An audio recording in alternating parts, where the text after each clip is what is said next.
Okay, let's get started. First case is 914 Wharton Street. Mr. Miller, people are still connecting to audio. Okay. It appears everyone's connected now, sir. Start the recording. Okay, the first case is 914 Wharton Street. They're asking for a continuance, but Tom, am I correct in saying that you have it, that it's been complied with? Yes. Okay. We'll read it into the record and we'll say that we have it. They don't need a continuance because it's been complied. Yes, it's moot. Correct. Okay, all right. So, Bill, you want to read that into the record? Yes, sir. This is MI 2024-005-924 for the property located at 914 Wharton Street. The appellant is Nicholas Rigolobuto. So they're doing a long list of other Violations in that case are complied and the appeal is moot. Okay, it's been complied with. It makes it mute. Okay, that one's done. The next one, Phil. 918. They Yes, asked sir. for a continuance. Walnut or Wharton Street. MI 2024-005-925 for the property located at 918 Wharton Street. Yes. The appellants here have asked for a continuance. Good afternoon. I'm the attorney for the appellant. Who's that? Who are you? My name's Matthew Dempsey. I'm the attorney for the appellant. Nicholas Rigolobuto was an attorney in my office. Okay.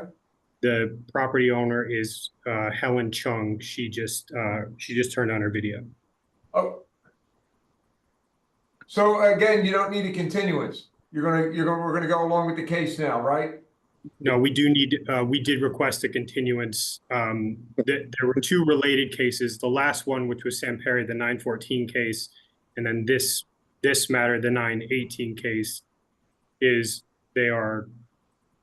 both of the properties were damaged during a development project which took place at 916. So that's the lot that is in between those two properties. There were lawsuits filed by Miss Sam Perry, who's now passed away, but her estate at 914. That property has since been transferred, and the new owner of the property resolved the violations. Okay. The Chung property, that litigation is largely concluded as a result. The Chung property, that litigation is still ongoing. There is a pre-trial conference scheduled for December 4th, 2024, which relates to all of these issues that we have here in Okay. a resolution. So we'll have a continue. One has been complied with, so we understand, or if they need a continuance, you tell us. 914 and then 918 is continued. So we're granting the request for continuance on both of these projects. Okay. The Sam Perry matters, those violations, as I understand, they've been resolved. Okay. Yeah, that's what we are too. Yeah. But the Chung matter is continued. Yep. Thank you very much. Okay. Good. Yeah. Thanks a lot. Mr. Dempsey, just so I can, my name's Tom Rapikowski. I don't represent, but I'm part of the unit that does the unsafe and ID violations. Just so I know that we're looking at, we're continuing this for pending litigation. The next hearing is on the 4th of December. So having this heard in January of 25, would that be okay? Probably not. I think March is more realistic given the backlog in the courts. Okay. I'm happy to have an interim hearing date, and I can give you a status report. I'm more than happy to do that. Okay. And I mean, ultimately the outcome would be essentially whatever the concluding or whatever the ruling is of the matter, then you guys would render the repairs or however that would be. Correct. Yes. The ability to make the necessary repairs is largely dependent on the outcome of the pending litigation matter. Does that answer your question? It does. Okay. And we did submit 2 engineering reports which confirmed that the home is structurally sound All at the right, buddy, moment, no problem, man. with localized damage, so there's no imminent risk of collapse or anything like that. But this, so as per So oath, I'll just mark in my notes, continued pending litigation. That's wonderful. And just to be Okay. clear, Tom, 914 doesn't need to be continued. That's been resolved. Well, first of all, it's actually no action by the board because it was filed by the previous owner. The property sold and was repaired by the new owner. Okay. So just I want to be clear, we're not continuing 914. We're just not taking action. No, it's complied with, yep. Okay. All right, okay, so that's, those two cases. The next case would be Lawrence Street. Thank you all very much. Oh, you're welcome, guys. Good luck. Thank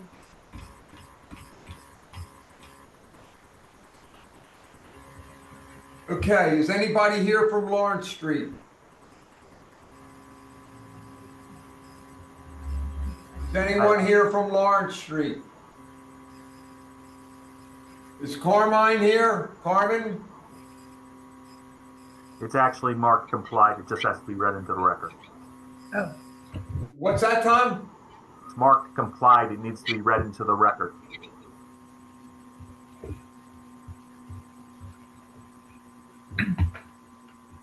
Is that Lawrence Street? Yes. Okay, so that's complied. Phil, read that into the record, please. Yes, sir. This is MI 2024-006-653 for the property located at 2323 North Lawrence Street. The violations in that case have been complied, therefore making the appeal moot. Okay, that's done. Next one. Number 4. Carslow Street. Okay, is anybody here from 1533 South Carlisle Street? I was gonna say, I'm assuming that's Carlisle. That's what I think, yeah. Hi, Roger Perry's here for Carlisle Street. Okay. That's me. All right, Robert, how you doing? I'm sorry. How are you doing? The city notified that they were complied. No, I'm just asking you how you're doing. I don't need you to give me a case. It's just a gesture, okay? All right. Is anybody else with you? No, we were waiting for the city input. Okay, so what I need to do, you're gonna be testifying. I need you to, I'm gonna swear you in. Please raise your right hand. Swear to tell the truth, whole truth, nothing but the truth. I do. Okay. Tom, please raise your right hand. Swear to tell the truth, whole truth, nothing but the truth. Yes. Okay, I'm Wayne Miller, board member. Amy Rivera, board member. Ted August, board member. Ryan McSherry, board counsel. I'm Matthew Wojcik, LNI supervisor. Philip Motto, Boards Administration. Okay. Phil, could you read that into the record, please? This is MI 2024-002-773 for the property located at 1533 South Carlisle Street. Okay, good. Tom, could you tell us a little bit about the project? Yeah, thank you. We had a hearing on this property involving the same property and the same violations with the contractor on September 26th, and we paid the fines with regard to that finding. We notified, the city said that they scheduled the owner's hearing today, but they were supposed to get in touch with us with regard to waiving any additional fines. We paid $7,000 on the September 26th matter, and the city, we reached out. I mean, obviously, we reached out to the board on the 18th, and they hadn't heard, and we reached out to, I think, Mr. Wade, but we still haven't heard. We're trying to determine whether or not we have to have a hearing because of the issue of potential fines. So, Okay. Tom, answer that. So it's my understanding is that we're here for the matter of the violation, the unsafe violation against 1533 South Carlisle Street. There was a permit that was obtained, the repairs were made, that case is marked complied. Any fines and fees are not under the Board of Building Standards jurisdiction. Those fines and fees would be under the jurisdiction of the tax relief board, the tax review board.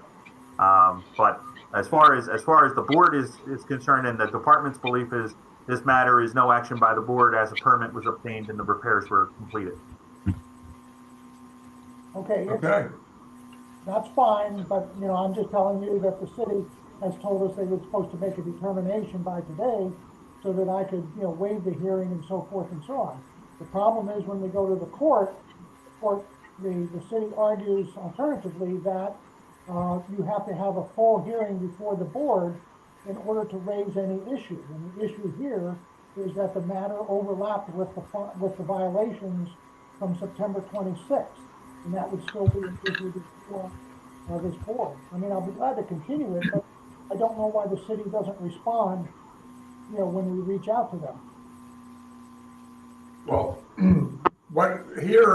don't make any determinations on what the fines are or anything like that. All we care about is that the violation is corrected and it's corrected and it complies with. So that's the end of our job at that particular, at this time now. So it's anything else, we don't have any authority over.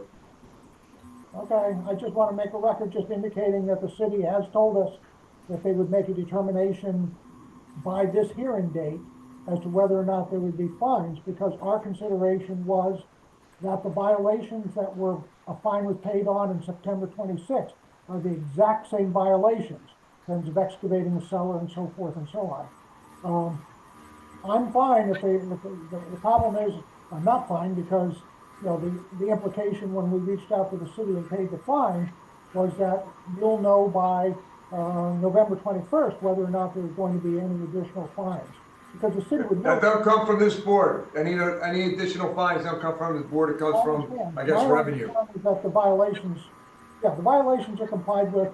But I just Yes. note for the record that we said that the violations that are here today were already litigated on September 26th. That was our issue. Okay, thank you very much. Okay, you're welcome. Good luck. Okay, next one, Stanley Street. Okay, you have to read that into the record. Is there anybody here from Stanley Street?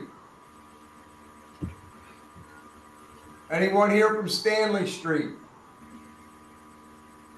Okay, Phil, let's read that into the record for continuance.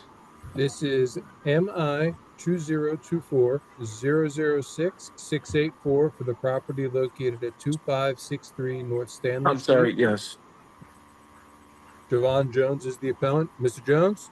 Yes, Oh. yes, sir. He's present. Hey, Mr. Jones, how you doing? All right, how Okay. you doing, sir? All right, so,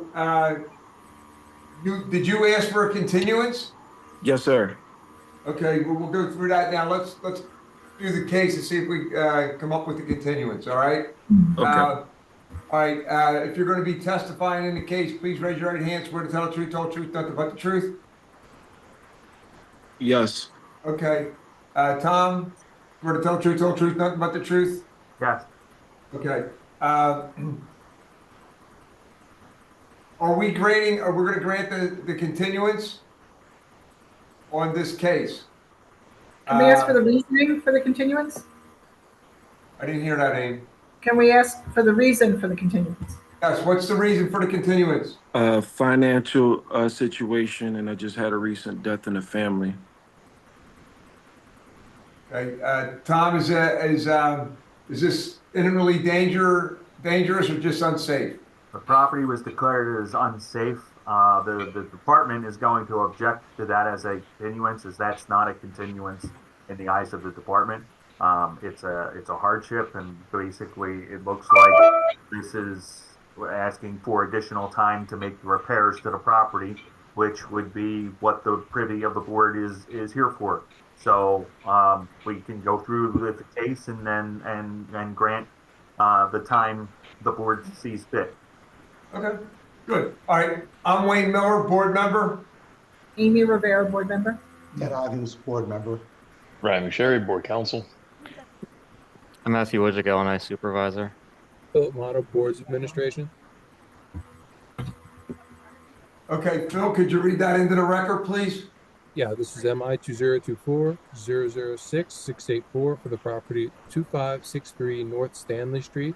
Javon Jones is the appellant. He's present in the room, sir. Okay, Mr. Jones, could you go over and explain yourself why you want the continuance? Yes, sir. Like I said, I had financial troubles. Just recently had to help bury my aunt, so it was a strain on there. Not just financially, just having to physically be there to take care and help my family. I have made multiple repairs and situations to the property to make it not a situation gated off. There's not a property on either side or anything directly behind it. It's also a lot. There's lots on both sides. It's gated off, cleared all the debris and everything out of that way. Okay. Is there anyone living in the house? Excuse me? Is there anyone living in the house? No, ma'am. Okay. Is there any of the work that you've been doing, work that would require a building permit? No, sir.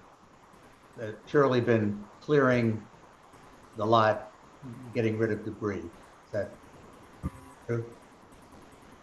Yes, sir. Okay, with that said, the department would like to present its photos to the board, and then I'll do my statement on amount of time if the board sees fit, and see if that'll be the decision by the board. But with that Okay, said, Tom, go ahead. I'll share my screen.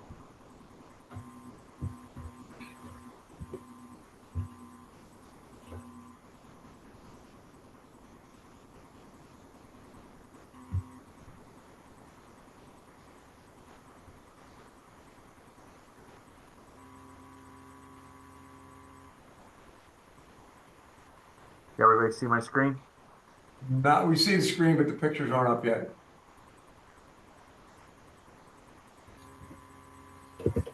There we go.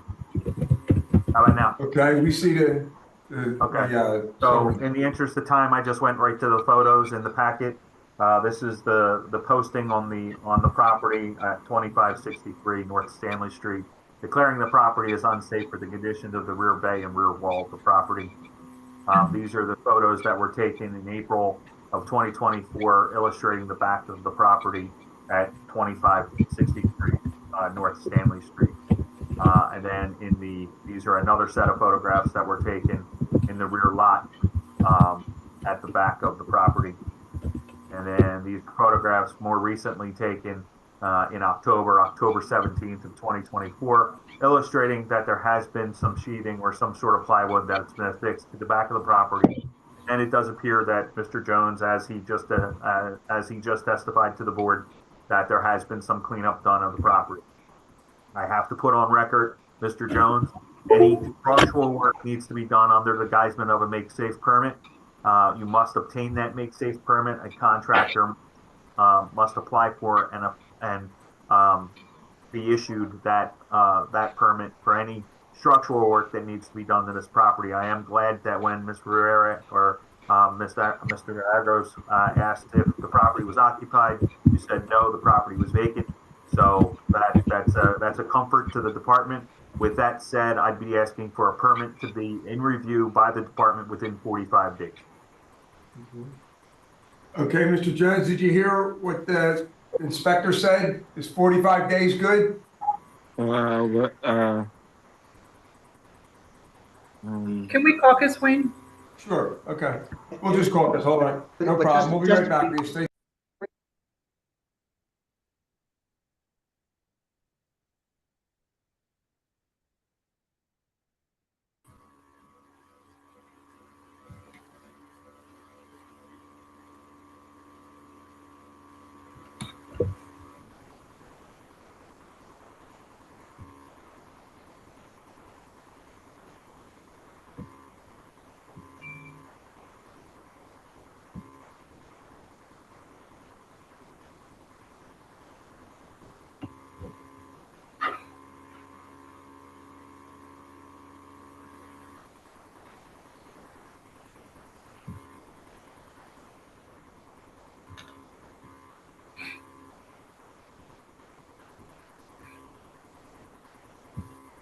Okay, Mr. Jones. In light of the holidays coming through, we're gonna give you 90 days for you to get the permit. You don't have to start work. You have to have the permit within 90 days, and it must be a licensed contractor with the city of Philadelphia. Okay. You hear me, Mr. Jones? Yes, sir. Got it. All right, buddy. Good luck, all right? Got All 90 right. days. Thank you. All right, you're welcome. Take it easy. You too.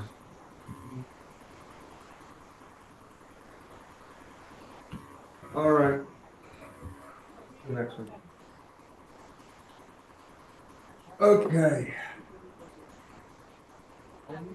Who's here from Litchfield Street? Good afternoon, everyone. Good afternoon. My name is Gary Shepard. I am here from Litchfield Street. I also have the licensed contractor on the line with us. Okay, okay. Let's do this. I got Gary. Are you a lawyer? No, I'm not. Okay. Then I gotta swear you in. Could you please raise your right hand, swear to tell the truth, nothing but the truth?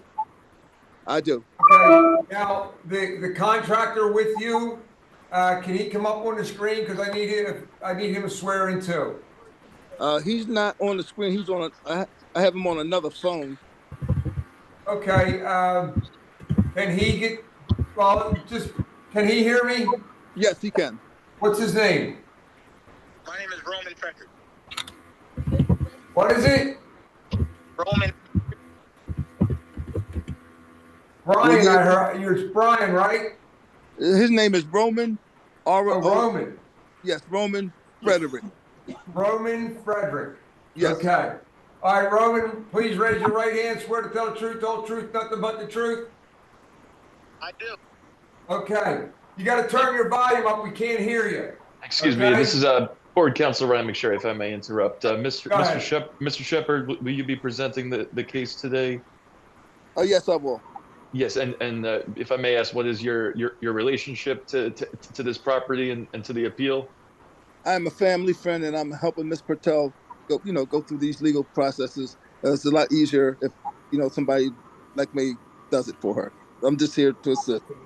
Okay. Is the owner here, or are you? Yes, the owner's here. Hold on a minute. If you need to see her, I can have it. Sure, that'd be good, Gary.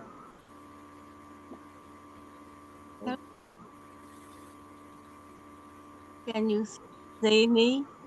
Hello, how you doing? We just want to make sure you're here and it's okay for Gary to represent you. Yes. Yes. Okay. There. All right. All right, Ryan. Thank you. I'm good. Okay, thanks, guys. All right, let's get started. I'm Wayne Miller, board member. Amy Rivera, board member. Ted Agus, board member. Ryan McSherry, Board Counsel. I'm Matthew Wojcik, and I supervisor. Philip Motto, Board Administration. Okay, Tom, could you please raise your right hand, swear to tell the truth, nothing but the truth? Yes. Okay, Phil, could you read that into the record? Yes, sir. This is MI 2024-006-695 for the property located at 5502 Litchfield Street. Gary Shepard and Gertrude Pertel are the appellants in the present room, sir.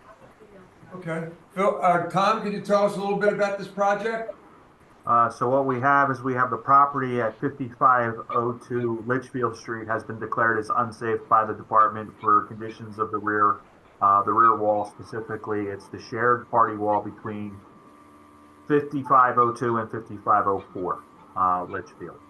At the conclusion of the testimony or the evidence packet, I'll share my photos and it'll show the area of concern. I have one question while I upload the packet. Is Mr. Shepard, have you been in contact or has there been any communications with the property next door at 5504?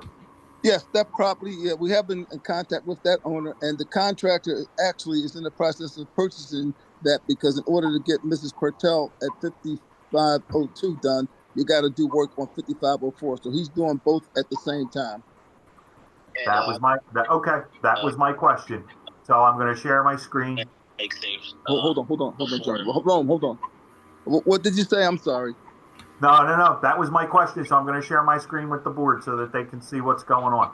Okay. Please do, Tom. That's okay.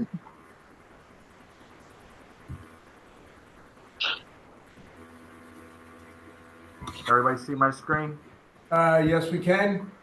So 5502 is the rear of the property that has the blue sedan in the back at the garage door.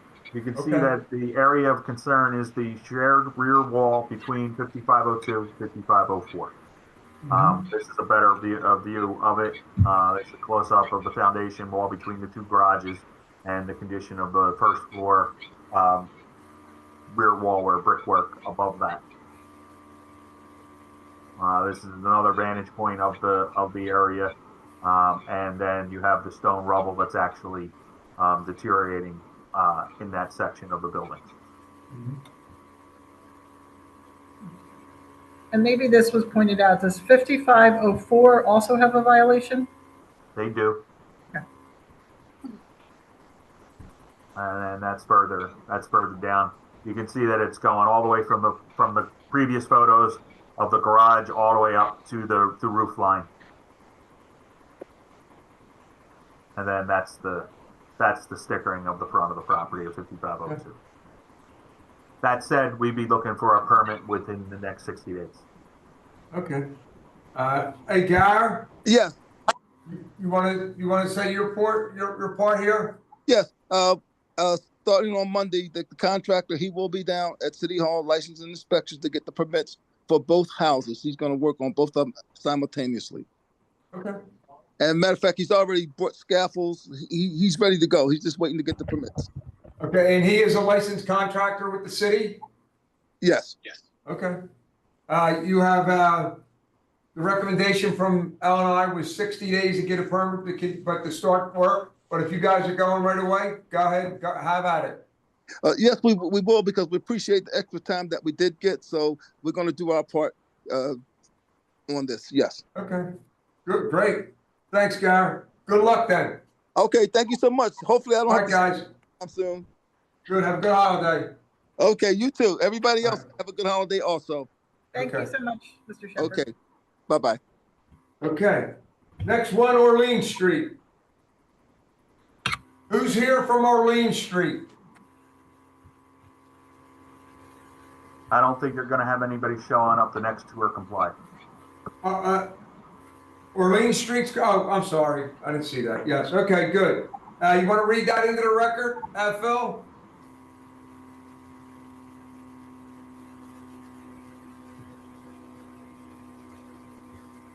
Phil, you're on mute. I'm sorry. This is Okay. MI 2024-006-692 for the property 1808 through 1810 Orleans Street. The violations in that case have been complied and the underlying appeal is moot. Okay, good deal. Okay, we're moving on to the next one. 30 North 23rd Street, that has been complied with. Phil, you want to read it into the record? Yes, sir. MI 2024-003-929 for the property located at 30 North 23rd Street. The violations in this case have been complied and the underlying appeal is moot. Okay. Okay. The next one will be, it's a refusal. They're not scheduled till 2 o'clock, Wayne. I don't know if we should wait. What time is it? It's only 1:45. Okay. Okay. On that note, that is it for me. Enjoy All your right, Tom. Thanksgiving. Don't eat too much, and have a good one. All right, Tom. Thanks, pal. You too. Thank you, Tom. Take care. All right.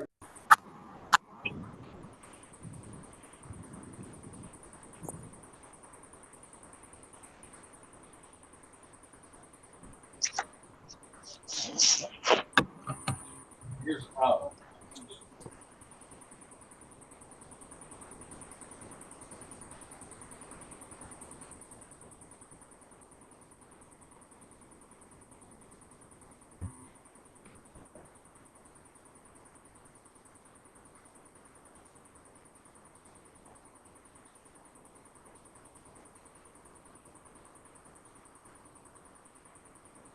Listed as Laurie Sign. Is everybody in, Phil? Yes, so there's one person that still hasn't connected to audio, but everyone else is connected. Okay, who's here and gonna be testifying from 445 Fairmount Avenue? Michael Mattione. Michael Mattione? Yes. Okay, Michael, you're a lawyer. You don't have to be sworn in. Is there anybody else testifying with you? I have Steve Parkin and Chris Karakoff. Steve and Chris. Okay, Steve, could you please raise your right hand, swear to tell the truth, nothing but the truth? I do. Okay, and who's the next person? I forgot. Chris Karakoff. Oh, hi, Chris. How you doing? Could you please raise your right hand, swear to tell the truth, nothing but the truth? I do. Okay. Excuse me. Please spell his name for the court reporter. Sure. It's Chris, Chris. Last name Karakoff, Karickhoff. But can Steve also do it? Steve. Oh, I'm sorry. P as in Paul, ARKI, N as in Nancy. Okay. First name Steve, STEVE. Okay. Thank you. All right, we'll get started. I'm Wayne Miller, board member. Amy Rivera, board member. John Dimes, Fire Code. Ted August, board member. Ryan McSherry, Board Counsel. I'm Matthew Wojcik, LNI supervisor. Bill Motto, Boards Administration. Bill, could you read that into the record, please? This is MI 2024-006-757 for the property located at 445 Fairmount Avenue. Michael Mattione Esquire is the appellant. Okay, He's whoever's present going to for- present the case, please do. Thank you. May I share my screen? Sure, absolutely. Whoops. Wrong one. There. Is it up? Yep. Yes. Yes. All right, thank you. Just want to make sure. Anyway, I represent Fairmount Commercial Properties LP, and they're the owner of the properties at 445 and 447 Fairmount Avenue. Steve Parkin's the principal. They purchased these properties in 2006. And when they purchased the properties, there was commercial space, 2 commercial spaces on the ground floor, and 2 residential units above on each side, 2 on 445 and 2 on 447. Over the years, the area has changed. And Michael, you're just showing your yeah, I know. I'm going email to scroll screen. down in a second. Sorry about that. That's okay. Go ahead, Mike. I'm scrolling. I'm sorry. All right. There, it's a little slower than I thought. Real slow.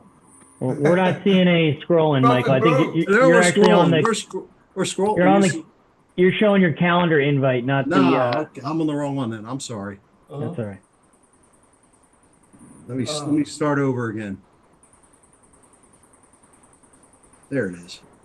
Now's it up. There you go. Good. All right. Thank you. It's better. Anyway, this is the appeals that were filed. The refusal. I want to show. Okay, so they got a zoning permit in 2020 to allow the 2 units on the ground floor to be converted to residential. They did nothing to change the residential units upstairs. There's still 4 residential units, 2 on 445, 2 on 447. This permit was what they obtained, though, to allow the ground floor units to become residential as well. They have long-standing uses in the upstairs units going back to at least 1988, where they have been residential units.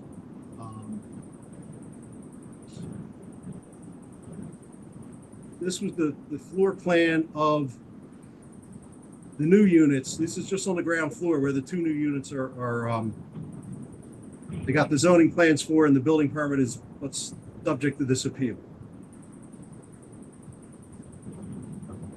And these are photos showing the outside. This is 445. And that's what exists. 445 on the inside. Unit occupied unit. The vacant unit upstairs at 445.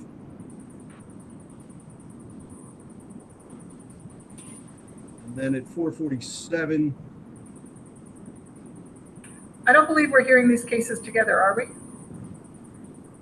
it was hard to tell whether they would be held together because sometimes they've issued one permit for both properties. It's the same exact case for each property. So this is 447. I just put everything in one booklet because, and when they got the zoning permit, they gave them one zoning permit for for both properties. And this is 447. It's the same exact layout upstairs. Both units are occupied. If I may interrupt, if we are going to hear them in a consolidated fashion, we should read the second one into the record as well. Okay. That would be MI 2024-006-756 for the property located at 447 Fairmount Avenue. Okay, fine. All right. And this is the construction that was started on the ground floor. These are leases showing that there's longstanding tenants. I sent in all the leases as well in advance. And then the use permits going back to 1988 are also up on the screen. So they're not doing any changes upstairs. The only changes in this building are at the ground floor level. You had these tenants upstairs since at least 1988, probably goes back longer than that. Absolutely nothing is changing upstairs. When you look at the refusal, it talked about a change of occupancy. There is no change of occupancy on the second and third floors of these properties. And yet they're saying that we're required to have sprinklers in these apartment units that are longstanding apartment units. They've been there forever. And there is no change in the occupancy upstairs. The only change in the occupancy is downstairs, where they got the zoning permits, and they did say they would sprinkler downstairs. So, we're asking for a variance to not have the sprinkler and modify the upstairs units where people live, and have to basically terminate their leases to take them out to put in these sprinklers.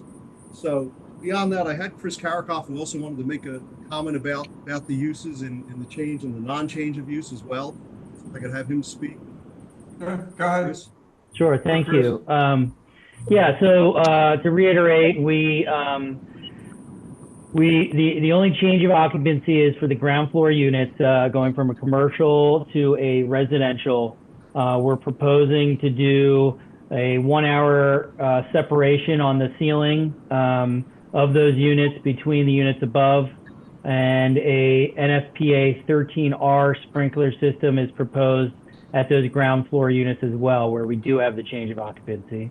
And we're asking for relief on the upper units where we do not have any change of occupancy and we don't have any work area up there. I will say Chris is the architect for the project as well. That's correct. Matthew, what was it regularly zoned for prior to this? They said they had the same thing since 1988? I have the 1988 zoning permit up on the screen. It says 4-family dwelling, 2 units on each 445 and 2 units on 447 on the second and third floors. We're seeing something for 449 Fairmount. That's the address of the owner. If I Gotta go up. Scroll up. Scroll up. I can scroll Come up. on. 445 to 447. Okay, Sorry about that. that's okay. And that's 1988. I also have the permit from 2002. And the most recent permit from 2020 also references the upstairs being 2, each having 2 residential units. So this is going back to 1988. This is 2002. Again, 2 apartments, and when I go up, you can see it's 445 to 447 Fairmount Avenue. Real quick, this is Lieutenant Dimes. I'm trying to understand this. So you have 2 different properties. On the first floor of each property, there was a business use, and above it were both 2 apartments above each one. Is that accurate? That's correct. Yeah. So there is a change of use. I mean, it goes from an R3 to an R2. So it used to be a R3 over a business. Now the whole building or each specific unit becomes an R2. So the whole building changes its occupancy. even though you're saying residential maybe in a zoning form, but in an occupancy type, it goes from R3 to R2, which triggers the sprinkler in the whole building. There is no actual change in the use above the ground floor. But the buildings, I mean, the way I've always interpreted it is it used to be the upstairs used to be an R3. When you add the units to the bottom, the whole address would become an R2. That's the way I've always looked at it. I mean, is that how you look at it? Well, can I just make a comment on that? I mean, we are creating a 1 hour separation between the ground floor and the units above. So you could almost look at it as a mixed use building where you have an R3 to remain up above and a new R2, you know. I see where you're thinking, but I mean, I feel like the fact that we're creating a 1 hour separation between the two, you know, kind of follows the. Good. Hey, Matt, what do you think of that? Referring to me, presumably? Yes, I am. Okay, just checking. So the definitions of R3 and R2 would not allow you to have both in the same building. So R3 says buildings with 1 or 2 dwelling units, and R2 says more than 2 dwelling units in the same building. So as soon as you have 3 dwelling units in the same building, you can't split it between like R2 and R3. It has to be either R3 or R2 for the entire building. So even if they have separate entrances to the exterior. Everyone has tried this. Oh, Everyone new to me. has Sorry. tried all of these things. Excuse me, Matt. And it doesn't work. Matt, would that be if they had a 3 hour separation? Yes. It would still be considered an R2? Yes. Okay. They're not doing it. No one's going to do 3 hours between something like this. Let's be real. But the request is for a variance from that requirement as well. Specifically for the sprinkler one. Correct. Yeah. That's the request because of the hardship it would place on the owner and the tenants and the occupants.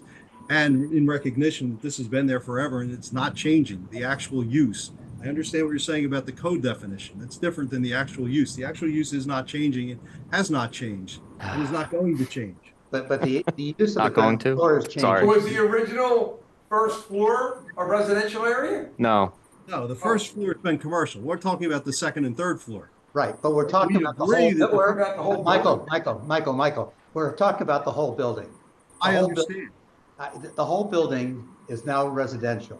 Correct. The residential use has a higher hazard level than the commercial use, arguably. Basically, the code recognizes that. That's why it's changed, and that's why it calls for the whole building to be sprinkled. Understood, but that's why the first floor is where the actual change is occurring. The actual change in use is occurring is the first floor, and the first floor will be sprinklered in recognition of the heightened risk of having residential use down there. The upstairs though isn't changing, and it's not, and to change it we believe would be an unnecessary hardship. You have people that live there now. They've lived there for a long time. It's been this use for a long time, and you know, by having the sprinklers on the first floor where you have the increased risk, we're mitigating that by having the sprinklers there. But you do agree that this would require a variance, and it's not a misinterpretation of the code. No, and that's why we're here, because we requested the variance. Okay. Just want to be sure. No. That's clear. If you read, we requested the variance. We also argued in the alternative that it was a misinterpretation of the code. I understand that, but I'm not going to give that argument up. I'm just saying our big argument is that we should be entitled to a variance from this because of the circumstances of the case. Wayne, can we caucus? Yeah, we certainly will. Okay, no problem. Well, wait, can we get a little bit of input from John before we do that? Yeah, so I understand what they're saying, and it's not really semantics. I think when they say on their one case, they're not changing the use of the upper floors. If you look at it in totality, the building is changing its use. It's going basically from a single family. In this case, the single family, as definition of the fire code, is 1 or 2 families. They look at that as an R3. But the whole building, and I guess I'm saying it in a different way, the whole building changes when it goes from basically a single or a duplex type situation to a multi-family situation. It's an MOD, and they call it in the fire department. So it's basically becomes an apartment building rather than just a single or a twin occupancy. So the building's risk factor has totally changed when you add the units, even though the upstairs units aren't changing their actual residential use. The building, in a sense, goes to an MOD. So that becomes the higher risk factor. So I think the code interpretation is accurate that apartments, that even if they change their use and it's part of the building, the whole building should be sprinklered. With regard to the financial hardship and stuff, we went through this a lot of times. We all, I mean, at least I feel bad but I don't know, when you're looking at the reasons for granting a variance, that's not one of the reasons historically, or even is allowed to be given. So, I mean, obviously it's up to the board, but my point of view or my opinion is it's an MOD, and the code requires the MOD to be sprinkled.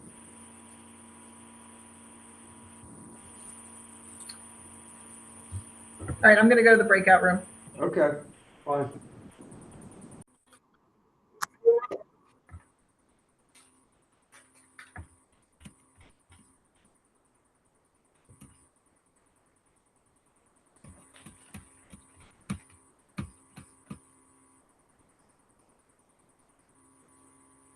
Okay, we feel that there's a change of use in these buildings, and we're going to deny the variance, and they need to be sprinkled.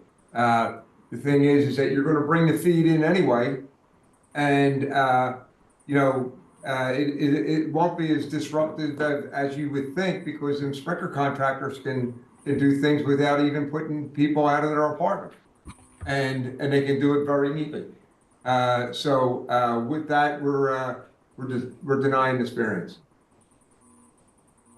All right, thank you. Okay. All right, guys. Thank you. You're welcome.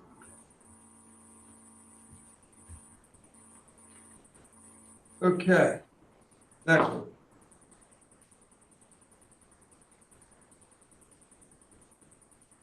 All right, who's here from 4450 Main Street? Hello, Scott Woodruff. Who is that from Main Street? Scott Woodruff from Design. Hey, Scott, are you going to do the testifying? I am, yes. Okay, Scott, are you a lawyer? I'm not. Okay, could you please raise your right hand, swear to tell the truth, the whole truth, nothing but the truth? I do. Is there anybody else going to be testifying? Jimmy Hare. Jimmy, could you please raise your right hand, swear to tell the truth, the whole truth, nothing but the truth? I do. Okay, is there anyone else? No. Okay, I'm Wayne Miller, board member. Amy Rivera, board member. Ed August, board member. John Dimes, fire code. Ryan McSherry, board counsel. I'm Matthew Wojcik, LNI supervisor. Philip Motto, boards administration. Okay, Phil, could you read it into the record, please? Yes, sir. This is MI 2024-006-886 for the property located at 4450 Main Street. Okay, whoever's going to present the case, go ahead. Thank you. Will do. Share my screen. Sure.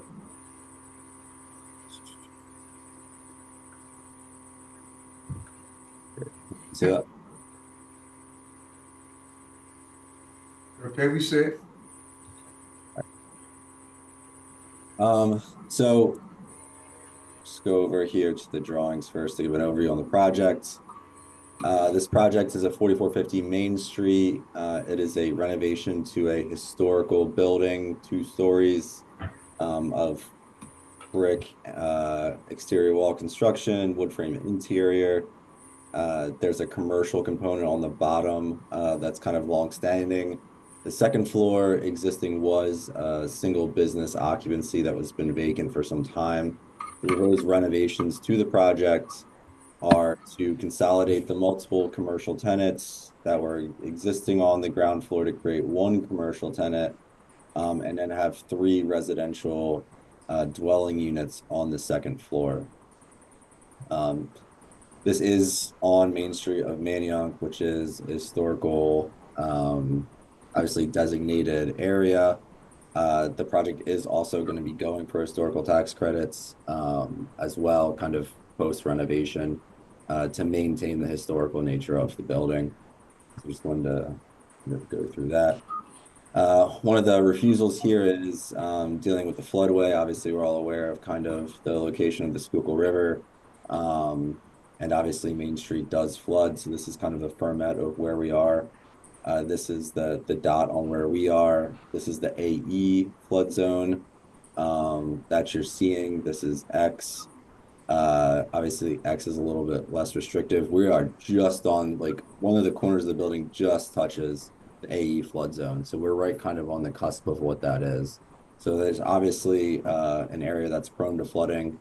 This building was built right around the turn of the century, around 1910. So it has been here for a while. Obviously with all of those flood things that we're looking at. I am representing Historical Properties LLC, who are on Main Street as well. Getting into specifically what the nature of the refusals are that we're asking for. Dry flood proofing is required for non-residential structures and non-residential portions of a mixed-use structure. We are proposing wet flood proofing for the commercial space, which is below the design flood elevation.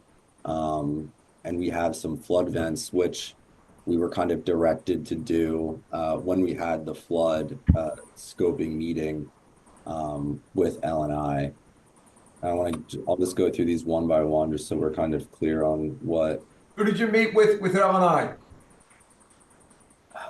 It was Richard Chen as the reviewer, and give me 1 second and I can find the other individual. I believe it may have been Andrew Cupp, but I can confirm. Okay, have either one of those guys here today? Or was it Jeffrey No. Tan? What's that, Amy? I'm asking if it was Jeffrey Tan. He would be the floodplain person for the city. I don't think it was. I think it was Richard, right? Richard was there as he's the reviewer on the project. Andrew Culp was there. And due to as- Jeff's absence, probably. Yes. Are they here today? No, but this one I don't think is that like Okay. complicated. Okay, continue. So kind of the situation, it's probably easier if I go to section that we're looking at here is this building. This is Main Street side of the project. This is the rear side of the property. The towpath is on this side of the property by the canal. This is kind of exposed, obviously, down to grade. So the basement is exposed at the river level. On the upper side here is Main Street. So this is all kind of underground.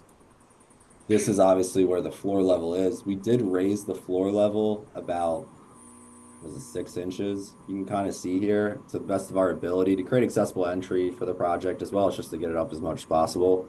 So we have a flush condition that's coming off of Main Street for the commercial use. The issue is we're still below the floodplain by about two feet. And to raise this at all would kind of destroy the historical fabric of the building, which is why we did not do that. So we have flood vents that are proposed at the back side of the building to kind of allow water in as well as allow water out.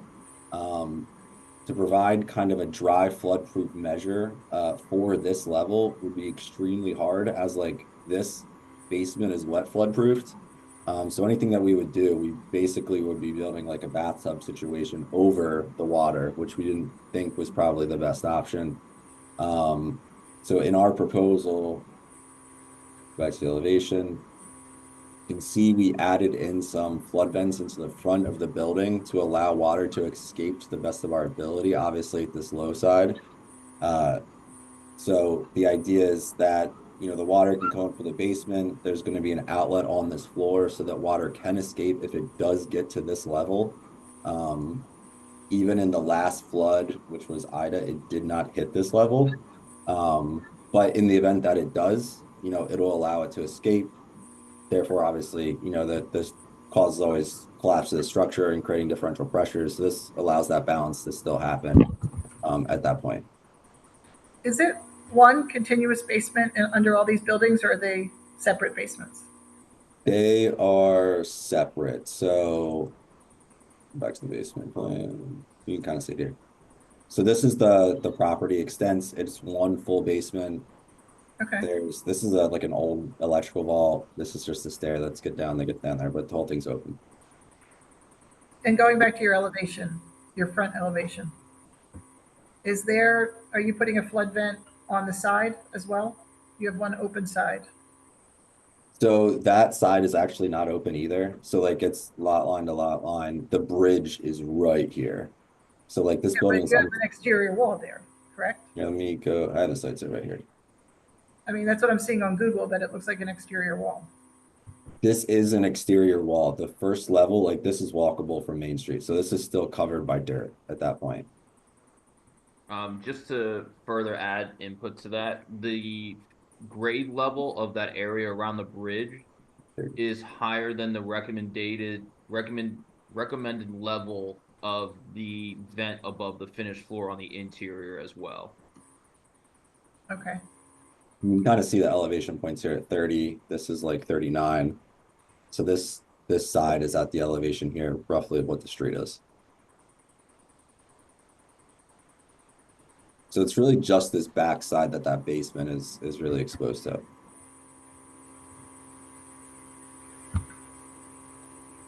Any other questions on that? No. Okay. Sorry, what, on Main Street, it's sort of a gentle slope along the street. Is it significant, beyond this building in either direction?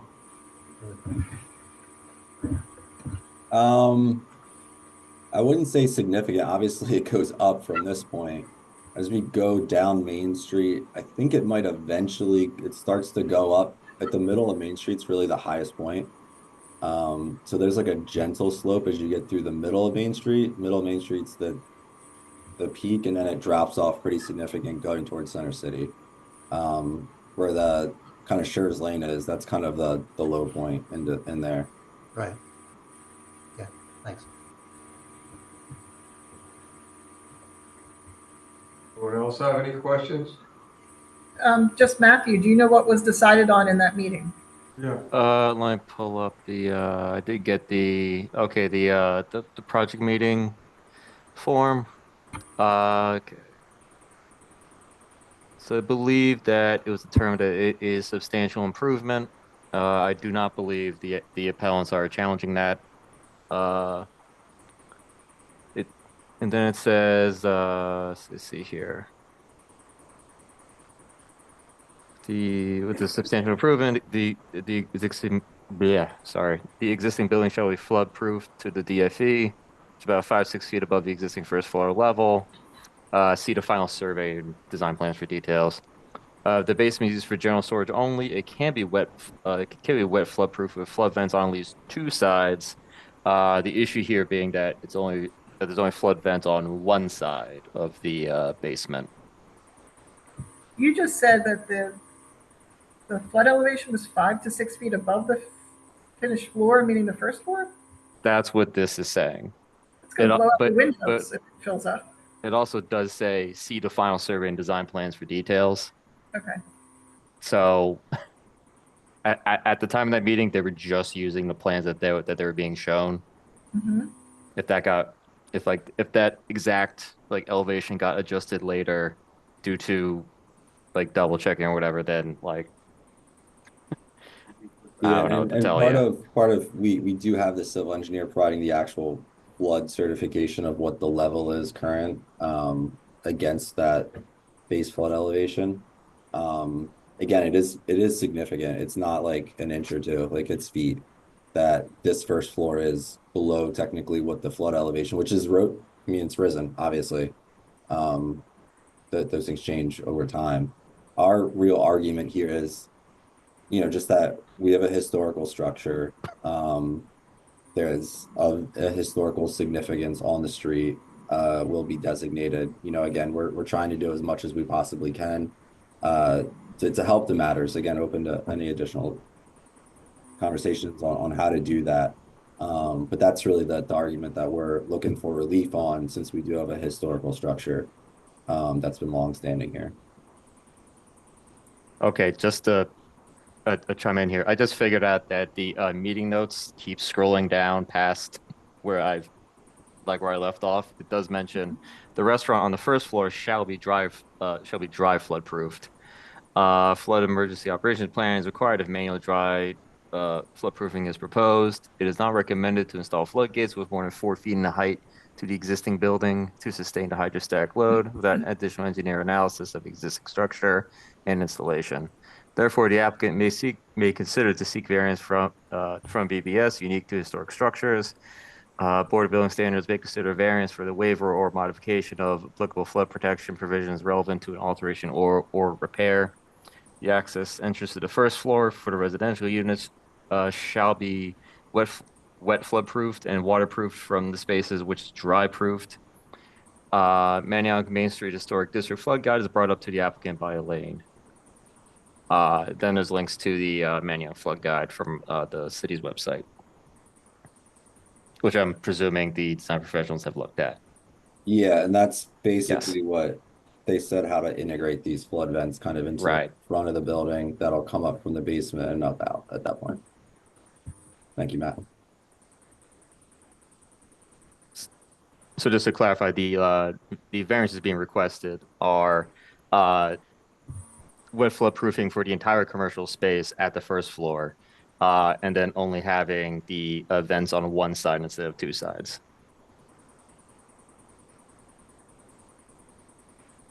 So we do. So the vents that are shown are not being proposed. On the front. No, the vents are being proposed. They were put in as that's what our intention is, to do the vents as shown today. Okay, and that was approved by Historic? Yes. Okay. Well, not officially, obviously, yet, but yes. Is the access to the residences the door that was over on the left on that elevation? Or, yeah. So the other doors are into the restaurant, and for the entire stretch there. Let me go to a plan so you can, okay, got it. That would be probably more helpful. So this is the main entry into the restaurant area. There are some accessory doors. This is the accessible entry that's being created. This is residential entry into 2 units, and then there's a third entrance that's over here that goes to 1 unit.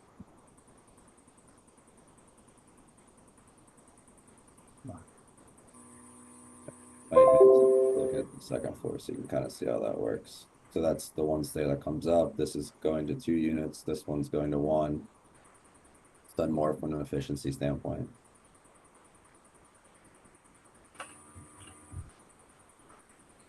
Hey, Ted, what do you want to do, caucus? I think we have other variances to look at. Yeah, there are. Just real quick, we can go over these. Okay. A little bit easier, hopefully, than that one. So means of egress, change of a higher hazard, change of occupancy. I'm sorry. Pardon me, sir. This is the court reporter. Could I ask you to keep your voice up a little bit, please? Oh, sorry. I'm sorry about that, John. So the second variance, means of egress with change to higher hazard category, where change of occupancy classification is made to a higher hazard category as shown. The means of egress shall comply with the requirements of Chapter 10 Flood Building Code. Second floor is changing occupancy classification from B to R2, which is a change to a higher hazard category. We responded to this. I think we were a little confused. I'm just going to ERS plans here.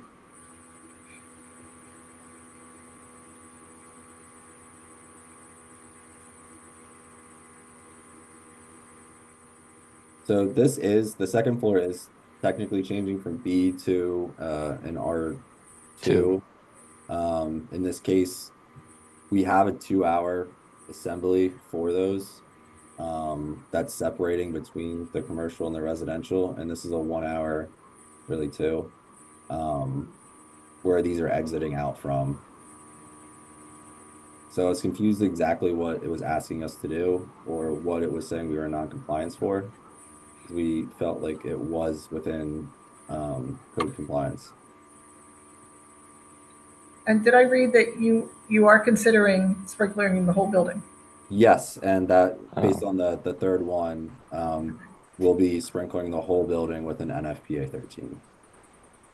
And I think, is that where the refusal came in, that initially you weren't proposing? That's what my assumption was. I wanted to see if that was the case. This came before this one, which essentially maybe they were together. But our intention is to sprinkler the entire building with an NFPA 13, which would remove the second variance here. I was only working off the plans that we had. Yeah. Just to clarify, that's okay. I wasn't doing it for fun. Yeah. No, I understand. Mm-hmm. So Matthew, is that correct? If they sprinkler with an NFPA 13, that will take away the second refusal item? The whole building with NFPA 13 or split 13R in the residential and 13 in the rest of it. Well, yes, they're doing the whole building with 13, so. Yeah, if the whole building with 13, then yes, then they're allowed to use those single exit conditions, and then that goes away. Yeah. Okay. Which just leaves the floodplain variance, which, sorry for mentioning the thing about the on two sets, I was also just working off the plans I was given and the floodplain meeting form. The only one left, I guess, would just be using wet flood proofing for the commercial space. Okay. Okay.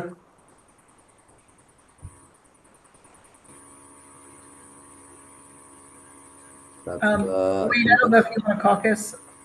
I have an opinion already. Yeah, okay. If you're ready, go ahead. No, I don't have a problem with them doing the wet flood proofing. I think I don't know how you would dry flood proof that. And if they're willing to take the loss, the owner's willing to take the loss of, all furniture, all fixtures, everything in there if it does flood.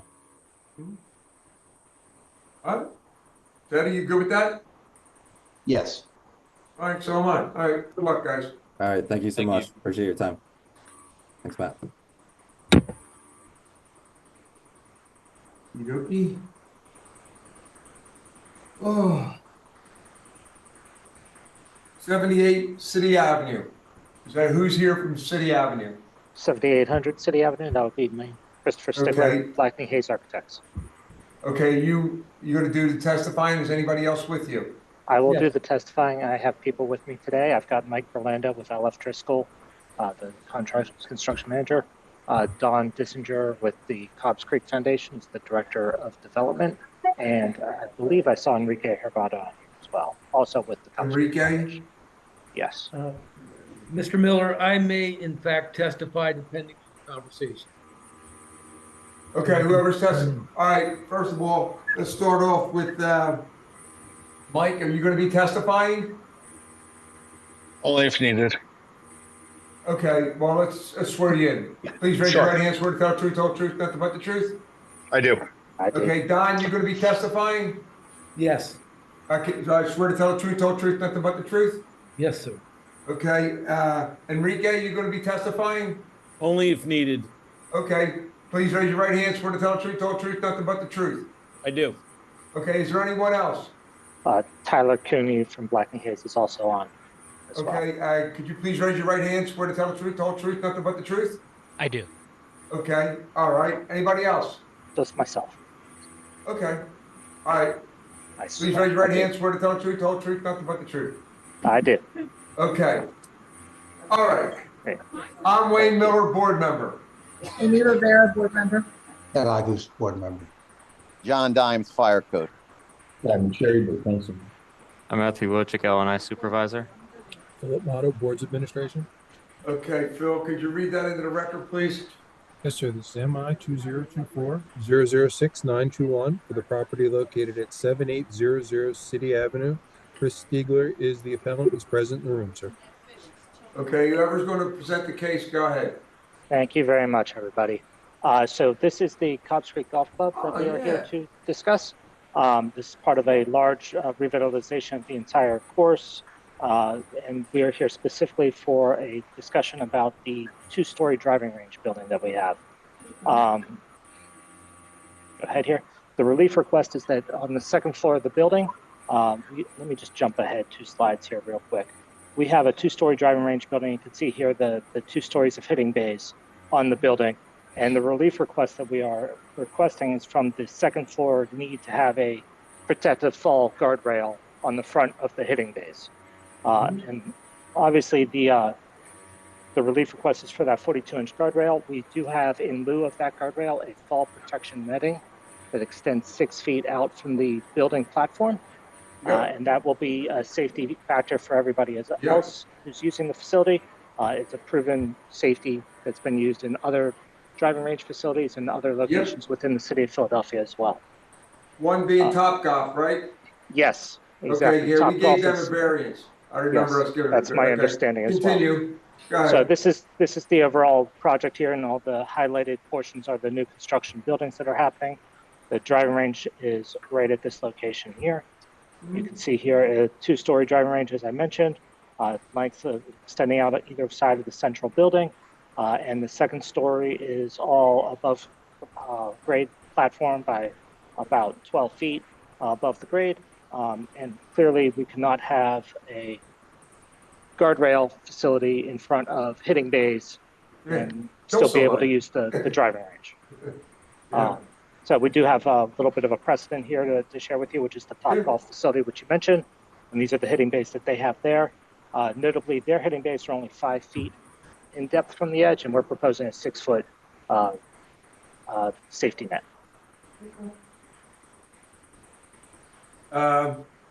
Amy, Ted, you have a problem with this? I don't. Look, I'm good with it because we gave the same thing out to Topgolf. I remember that. Yeah. Thank you. Okay, everybody good with it? Yep. Okay, good luck, guys. Thanks. Thank you, everybody. Thank you. Enjoy your afternoon. You too. Thank you. And hi, Don Dissinger. Hey, Amy, Ted, friends. Thank you. All right. Thank Cheers. you. Okay, who's here from 12th Street, 1436? Hi, Mr. Miller. Anybody This here? is Alexandra. Hello, Alexandra. And Avi Lippis from 1436 South 12th Street as well. Avi, okay. All right, are both of you guys going to be testifying? Yes. Okay, Alexandria, could you please, are you a lawyer? I'm not. Okay, could you please raise your right hand, swear to tell the truth, the whole truth, nothing but the truth? I do. Okay, Avi, please raise your right hand, swear to tell the truth, the whole truth, nothing but the truth? I do. You ain't a lawyer, are you? I'm not. Okay, good. All right. Anyone else? All right. I'm Wayne Miller, board member. Amy Rivera, board member. Ted Agus, board member. John Dimes, Fire Code. Matthew Wojcik, LNI supervisor. Philip Motto, Boards Administration. All right, Phil, could you read that into the record, pal? MI 2024-006-887 for the property located at 1436 South 12th Street. Alexandra, Alicia, and Avi Lip are the appellants and they're present in the room, sir. Whoever's going to present the case, go ahead. Sure. May I share my screen? Yes, you can. All right, let me know when you can see. Yes. Okay, great. So the property in question here is South 12th Street. It's on the corner of 12th and Dickinson at a bus stop. It's currently 3 units where each floor is a separate 2-bedroom apartment. So each floor is its own apartment. All units reside above grade. There's no basement. And the windows are, there are windows in every room of every apartment. This is our primary residence. My name is Alexandra and my husband Avi. We're the homeowners of the unit. We went for zoning 2 years back and got approved for the 3 units. The prior owner did not have the proper like zoning approvals. So when we obtained ownership of the building, we had to go through the zoning process to legalize what was already there. And so now to follow up on that zoning process, we had to log a level 3 interior alterations building permit to ensure that the city had the records of the proper blueprints of the building. So just to give a quick overview of what was proposed, again, since this already was 3 apartments when we purchased the building, and just the previous owner did not have it on file properly. The scope of changes here are minimal. We are only looking to do changes to apartment 1, basically moving 2 closets and expanding 1 closet, and then reconfiguring the 2 bathrooms on that floor. Also, we've listed that we'll ensure the entire building is 1 hour fire rated throughout, if it's not already there, but for the most part, we've seen from our contractor that it is. Apartment 2 and 3, we are doing no proposed changes at all. So this was our commercial building permit where we had 2 comments. Both were for the examiner mentioned NFPA 13 sprinkler systems. Basically, my husband and I are stating that this is an added financial hardship, so that's why we're here today. So we've the notice of refusal here. We can go through each of these, but to start on the fire sprinkler system, I think is the main reason for all 4 of these items. So what my husband and I wanted to propose to the board today is we are working with the Emergency Response Associates. They've quoted us for an alarm system because the current building does not have an alarm system that's functioning. They did have an old one and it doesn't work. So we're going to be installing a full new alarm system throughout the whole building. This is the quote and the contractor that we have already signed with. They're waiting for the level 3 building permits here to be approved before they can open the permit to begin this work. Additionally, we've invested in safety ladders for floors, the 3rd floor apartment, as well as the 2nd floor apartment. And of course, the regular fire protection items, fire blankets and things like that. These all reside in the apartments currently today. And again, every room in the building has a window that is at least 30 inches wide, in which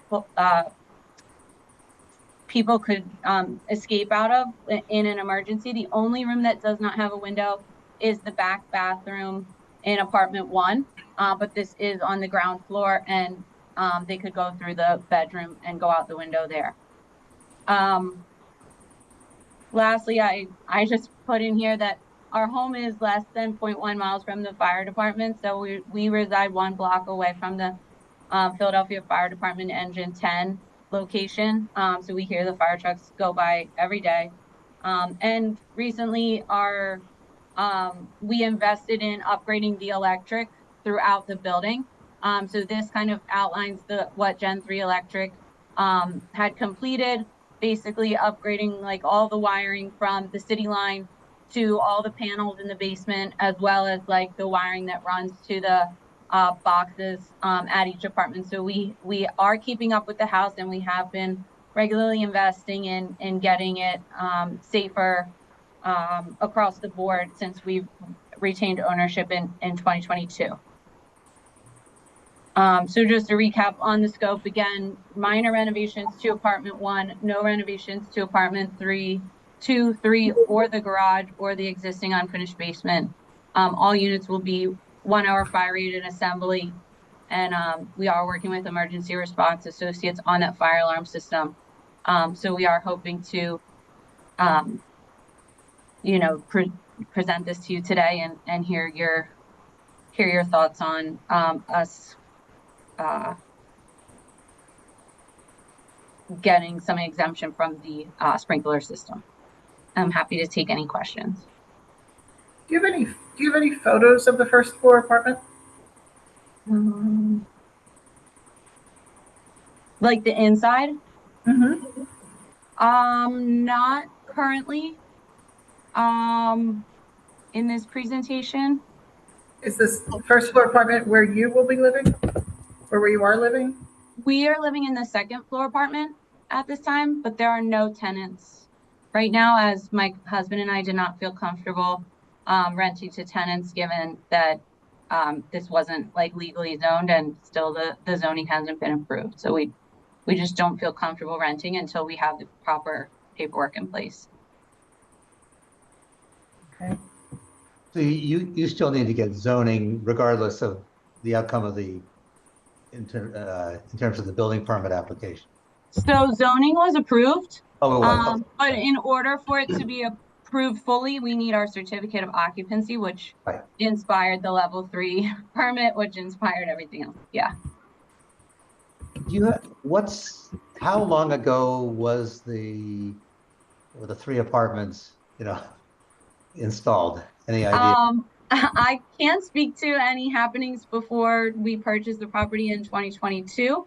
But they did have tenants renting all 3 levels at the time when we purchased the building.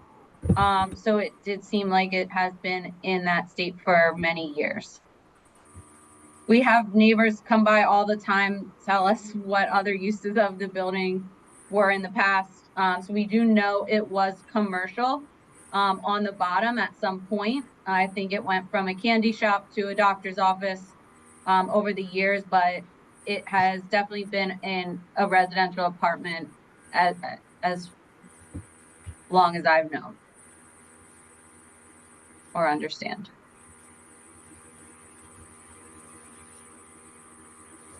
Is there separate meters for each floor in the built utility meters?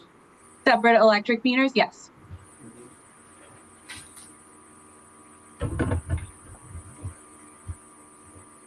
And when you bought this, you were under the impression that it was a 3 apartment building? Yes, we were under the impression that the building was in good standing with all the proper paperwork, and we were not correct. But was it advertised in the listing as a 3? Yes, it was. Building and so on? Of course. Yes. Do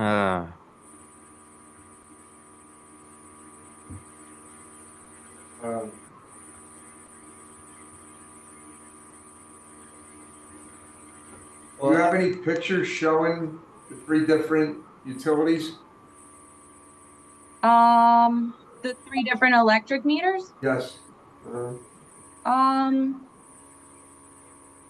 My husband might be. You're not home today, Avi, are you? I'm not in the office. I don't have photos, but I have the basically line items for what Gen 3 did, and it does show in here run 100 amp, install a new 100 amp circuit panel. I think 4 gang horizontal meter sockets, install 4 gang horizontal meter socket. And again, this project was completed, the inspections were completed, this was fully done, so that has been inspected. An inspector did come out and see the 4 meters. There's 1 per each unit and 1 for the communal area. Yes. So I don't have a photo, but I do have the confirmation that the work was done and that it was inspected and approved and closed out in Eclipse. But that was work that you had done, not done by a prior owner. Right? Correct. That was an investment my husband and I made just at the end of last year, and the permits closed this year. But they had replaced all of the meters. Yes. Okay. So there were 4 meters and they replaced them with 4 new. That's correct. Yes, sir. And there are new windows on the property since you There bought are. it? Yes, we replaced There's new all the openings, windows. but I don't see any permits for the openings. Like there's a new window on the first floor. All the windows are new. We worked with Window World Is there permits required for replacing windows? Well, the one window went from a little window, probably in a bathroom, to a big bay window. It required a much larger opening, which would have required a permit. Oh, the window in the bottom, the first floor. Yes. Yeah, so we worked to get a street approval for that. And our examiner gave us the green light on it. So that was work that was done, and we understood from our examiner that we were in good standing on it. Later on, we found that this individual wasn't giving us other updated information regarding this permit process. So we have since cut ties with that individual. But yeah, there was another larger entrance cut on the, whatever street that is, on the 12th Street entrance. There was a man door with a storm door and a window with an air conditioner, and now there's one large entrance that was added. Yes, that was part of the same work. Yep.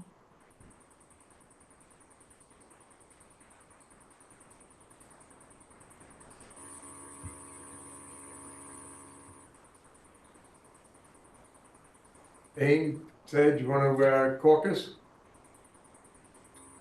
Sure. Okay. All right, let's caucus. Thank you. Okay.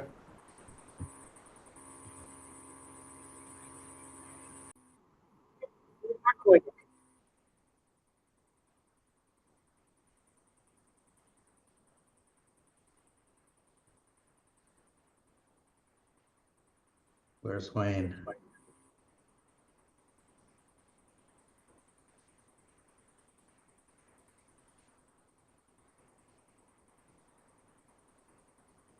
There he goes. No.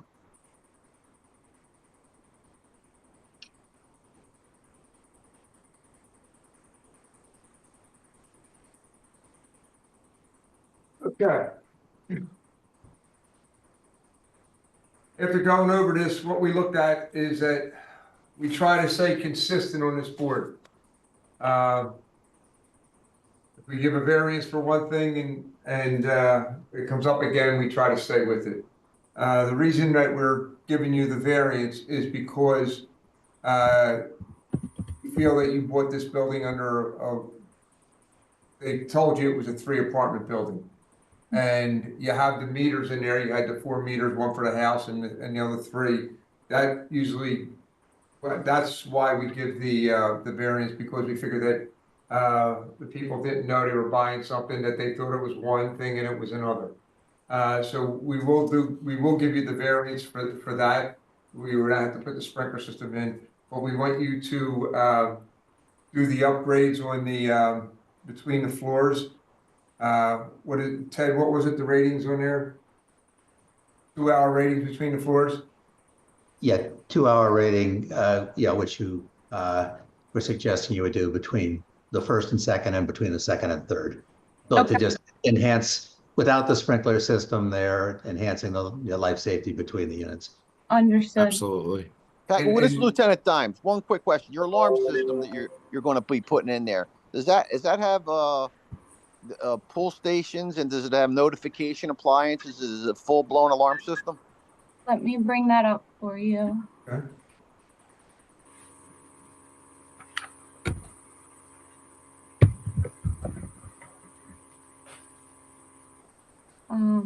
This is the quote.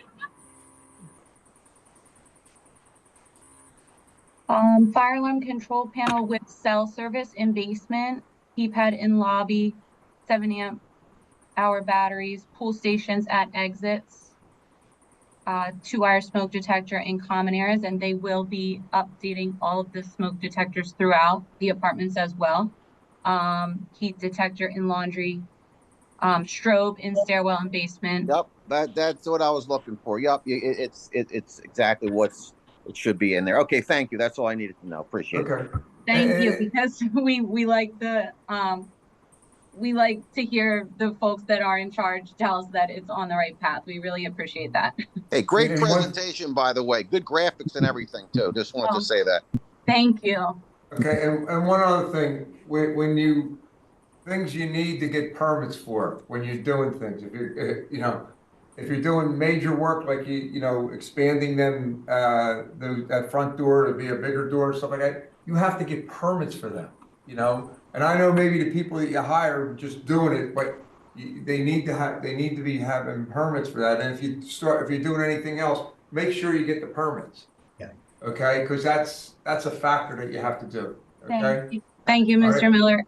And yes, it's a very tricky business. We're learning about this industry, and we have been pushed down the wrong path a couple times here. So we have learned from it, and that is one reason that I wanted to be the personal person presenting to you today, because we are learning and we are taking, you know, control and ownership and making sure and following up and not taking folks at their word. So thank you very much. Well, The one way you can protect yourself, Specifically in the city, there- they have licensed contractors to do the work. And they're the ones you should be dealing with because they are legitimate. You get these fly-by-night guys, you're gonna get hurt. And we're very, very glad to have met Sal Rota with SLR Construction, who's listed on our permits for this project, and we are trusting him, and thank you.